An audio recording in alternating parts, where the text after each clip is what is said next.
Hi and welcome to day 2 of hair comeback series. So ഇന്നെൻ്റെ ചെറിയൊരു hair oiling റുട്ടീനാണ്.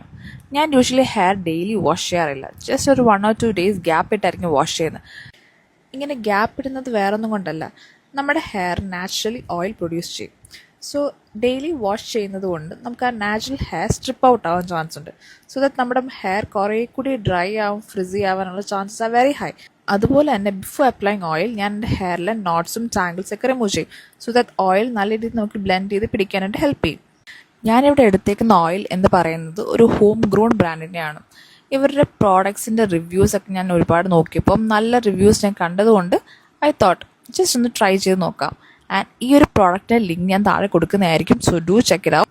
അതുപോലെ തന്നെ ഹെയർ ഓയിലിൻ്റെ കാര്യം പറയാൻ വേണ്ടിയിട്ടാണെങ്കിൽ നമ്മളെല്ലാം കുഞ്ഞിലെ നമ്മുടെ അമ്മമാർ നമുക്ക് ഹെയർ ഓയിൽ അപ്ലൈ ചെയ്ത് തരാറുണ്ട്. അപ്പോഴൊക്കെ നമുക്ക് ഇഷ്ടപ്പെടില്ല.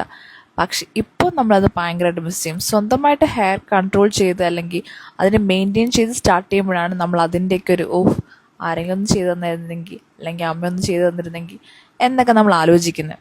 ഇപ്പം നമുക്ക് അതിൻ്റെ ഒരു വില മനസ്സിലാവുമെങ്കിലും അപ്പം നമുക്ക് വില മനസ്സിലാവില്ല. ഞാൻ എൻ്റെ ഹെയറിൽ ഓയിൽ അപ്ലൈ ചെയ്ത ശേഷം ഒരു 2 to 5 minutes ഞാൻ നല്ല രീതിയിൽ മസാജ് ചെയ്യാറുണ്ട്. ചിലപ്പോൾ ഞാൻ കൈവച്ചായിരിക്കും, അല്ലെങ്കിൽ ഞാൻ ഈ ഒരു മസാജർ യൂസ് ചെയ്തിട്ടായിരിക്കും ഹെയർ മസാജ് ചെയ്യുന്നത്. സോ ദാറ്റ് നമ്മുടെ ബ്ലഡ് സർക്കുലേഷൻ ഇൻക്രീസ് ആയിട്ട് ഹെയർ ഗ്രോത്ത് പ്രൊമോട്ട് ചെയ്യാൻ ഇത് ഹെൽപ്പ് ചെയ്യും. മിനിമം ഒരു 1 hour വെച്ചിട്ടാണ് ഞാൻ ഹെയർ വാഷ് ചെയ്യുന്നത്. അപ്പോൾ see in the next video. By.